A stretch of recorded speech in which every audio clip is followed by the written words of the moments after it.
So my best friend Vince, or Kingpin from EVGA, finally sent me the RTX 3090 Ti Kingpin graphics card like 2 weeks ago or so very recently.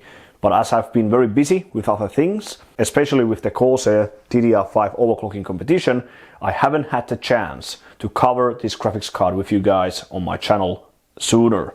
But I thought about looking at this card with you guys today and just comparing it like side by side with the original 3090 Kingpin graphics card model. So the thing about the 3090 Ti is that the difference is extremely minimal with the standard 3090. RTX 3090 has been around for a quite a long time already, I think like well over 1.5 years or so. So we already know that the 4000 series of graphics cards are coming out to the market quite soon, I think at the later part of this upcoming summer. So the lifespan of 3090 Ti isn't going to be long anyways. And the funny thing is, if you look at the performance leaderboards in various like benchmark tests on hardwarebot.org or 3DMark Hall of Fame, you can't really find the 3090 Ti at all. It's quite funny. So if you look at 3DMark Pro Royal, TimeSpy Extreme and so on, you can quite quickly note that the 3090, the original one, is still leading by quite a lot. And there's a reason behind it. So the only test where the 3090 Ti is currently leading is Unigine Super Precision 8K, I think. And it's a very close call on 1080p. And I also think that in GPU Pi, the Ti should lead easily, at least on that one, because that doesn't really need memory at all. So the overall like specs, they are nearly the same on both of these cards. So the 3090 Ti features a fully fledged GA102 Ampere GPU. I think the main differences were like 10,752 CUDA cores on the Ti compared to 10,496 CUDA cores on the standard 3090, 84 RT cores on the Ti versus 82 RT cores on the normal 3090, 336 tensor cores on the Ti and 328 tensor cores on the standard 3090, 450 watt TDP on the Ti and 350 watt TDP on the standard 3090, and that's the biggest joke or problem about the Ti. So you need tremendous amount of power if you want to run these 3090 Ti graphics cards, especially if you start to overclock them. And it's quite funny because you need almost like a huge power supply just to get the whole thing powered up, even at start. So you need, trust me, you need 6 8-pin PCI Express power connectors just to get the 3090 Ti up and running. And not all power supplies even have that many PCI Express power connectors, I think. So it's quite funny. But anyways, so both of the cards have the same amount of memory, so 24 gigabytes in total. If we look at the 3090 first, there are 12 memory ICs, so GDDR6X, how's it called, memory ICs on the front side of the graphics card, so 12, and then the same amount on the back. So we have 4, 4, 3 and 1. So that's 24 times 1 gigabyte. But on the 3090 Ti, we only have 12 memory ICs. So we have 4, 4, 3 and 1 and nothing on the back side. And the thing about is, so those have to be 2 gigabyte memory chips.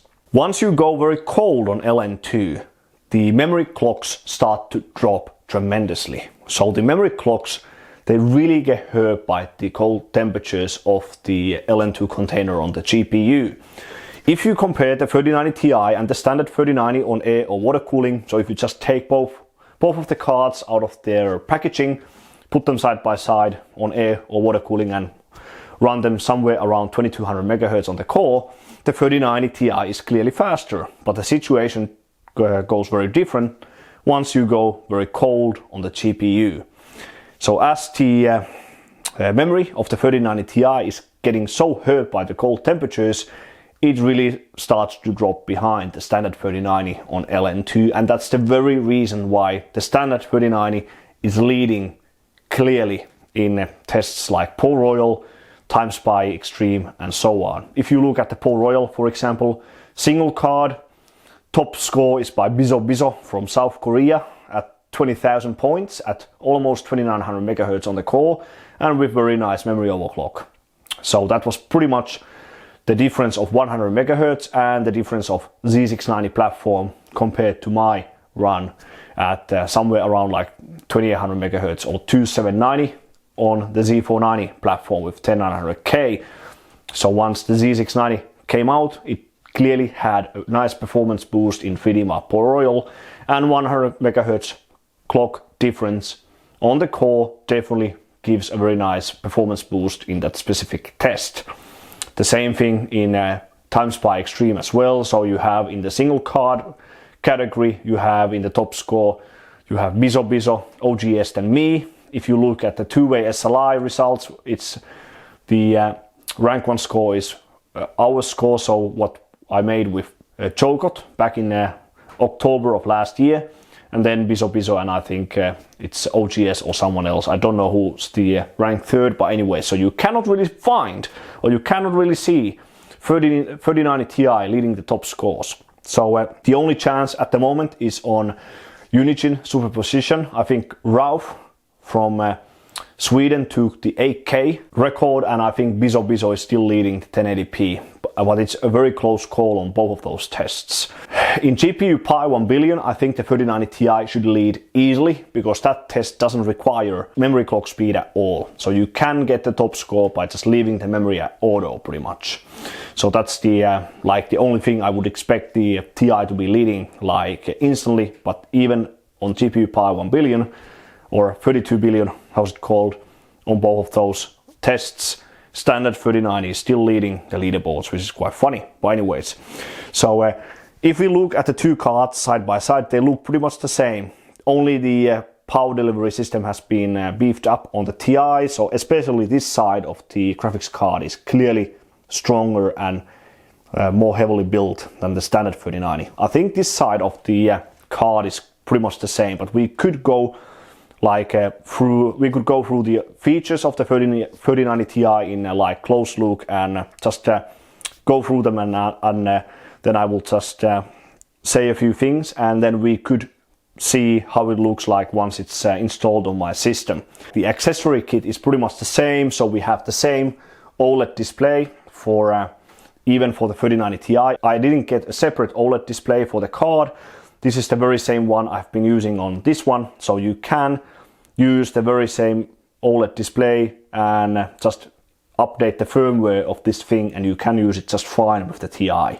The coolers are a little bit different, and the funny thing is that KINGPIN actually forgot to send me the left side heatsink for the 3090 Ti, so the copper heatsink that goes on this side of the heatsink. So it's much longer this time around, so I actually don't have heatsink at the moment for the 3090 Ti KINGPIN for the left side VRM, but apparently what I heard, this side doesn't really get that hot, so we could actually try the 3090 Ti very briefly on air cooling in like 3D Mark Pole Royal or something, and just use a strong fan towards the VRM area. I think it should be fine. Even with that kind of configuration, I wouldn't like to run the card for very long periods of time, so I definitely want the heatsink. But anyways, so I'll just put the 3090 to the side, and let's look at the 3090 Ti in a more closer look very briefly. Okay, and that's the 3090 Ti KINGPIN in a more closer look. As we just compared the two cards side by side, the main difference is on this side of the graphics card. So this part of the VRM has been beefed up by quite a lot. I'm not going to even try to cover the VRM of this graphics card model. I will leave all of that work to Buildzoid, as he has a lot better knowledge about VRM structures and PCBs like overall compared to me. I'm sure he will cover this graphics card later on his channel once he gets a very high resolution image of this card. So stay tuned for that. As this is a KINGPIN model, you don't need anything pretty much to get this card up and running and to maximum performance. The only thing you have to do is to flash an extreme overclocking BIOS to one of the BIOS switch positions over here. Usually the BIOSes have been labeled like normal, OC, LN2, but they don't really have any difference at all. So that's more or less like a guide text for you. But you can actually flash even the XOC bars to their normal position or the OC position, whatever. So that's the only thing you have to do. You only need that, then classified.exe plus Precision X1 software installed on your operating system.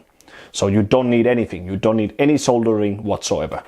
When I saw Ralph from Sweden doing those very nice scores with the 3090 Ti Hall of Fame, he actually had to short over 30 shunt resistors on his card, and that's absolutely necessary this time around on this graphics card model. I think that's not the final form of the Galaxy 3090 Ti what he used. It could be just some mistake on the beta version of the graphics card model. But the good thing about these cards or these models like the Kingpin or even the Hall of Fame usually is that these don't need any soldering. You are just pretty much good to go, even just out of the box pretty much.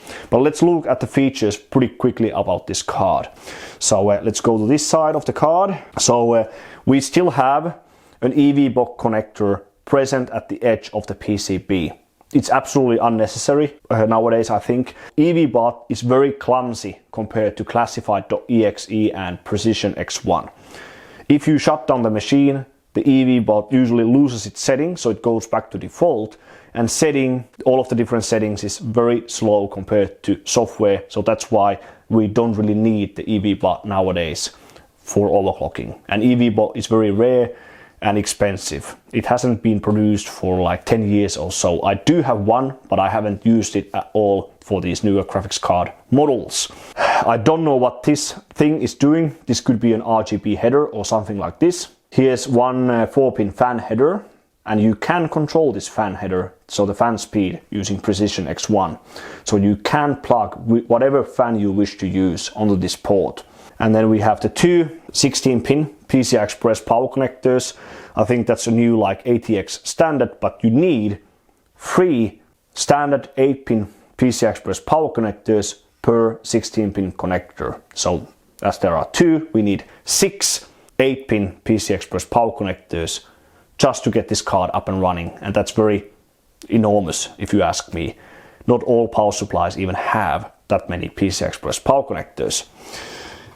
And then on this side we have the Pro-bit voltage measurement, so you can monitor all of the different voltages like GPU voltage, memory voltage, and so on. And there's a fuse like resistor behind every pin, so if you accidentally short any of the voltage measurements to ground, those will protect you. So you cannot damage the card by accidentally shorting, for example, the GPU voltage to a ground pin.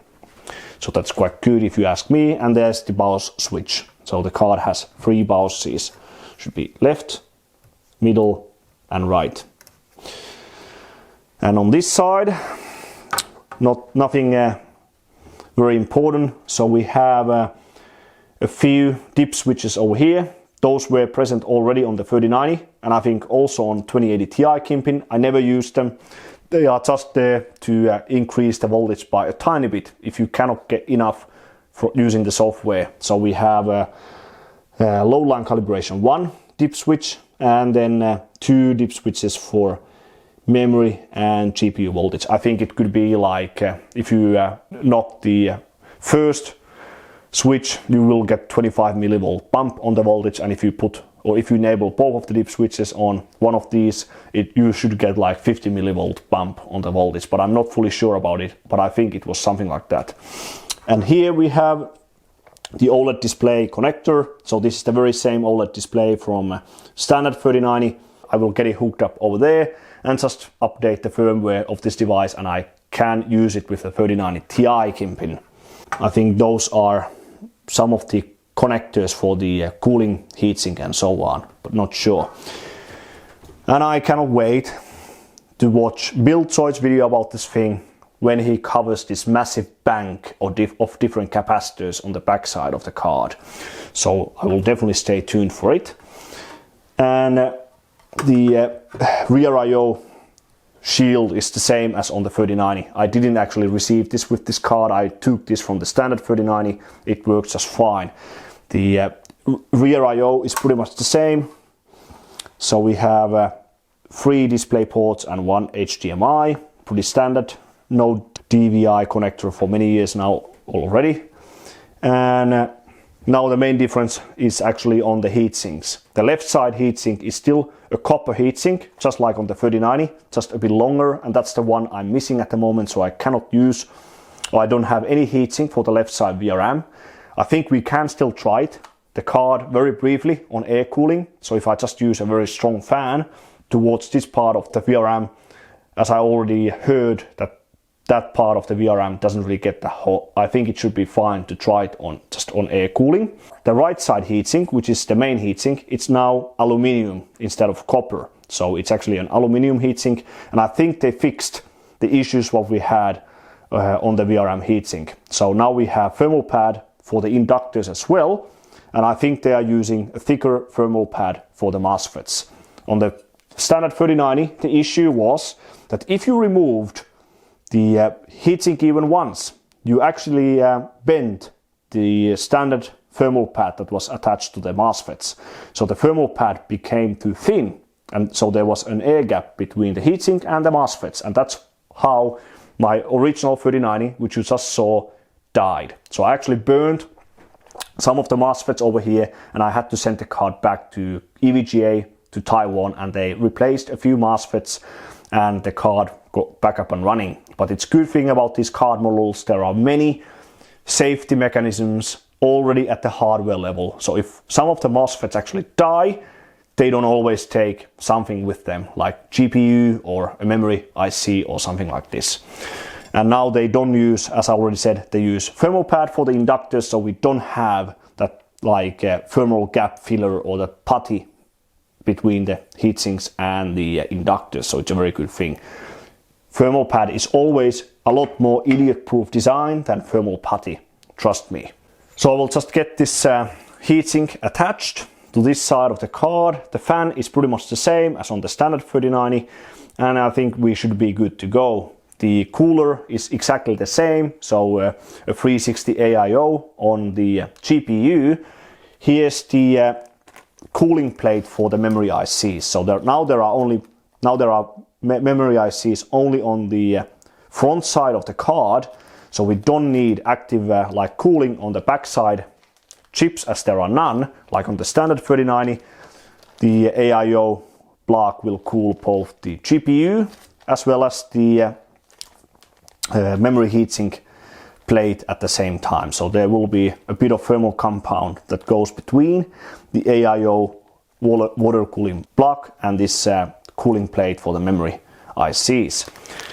Sadly, I don't have a back plate for the back side, but no can do. So yeah, let's get this thing installed and let's see how it looks like on my main setup. So hold on a bit. Okay, so now the 3090 Ti is put on the SR3 Dark.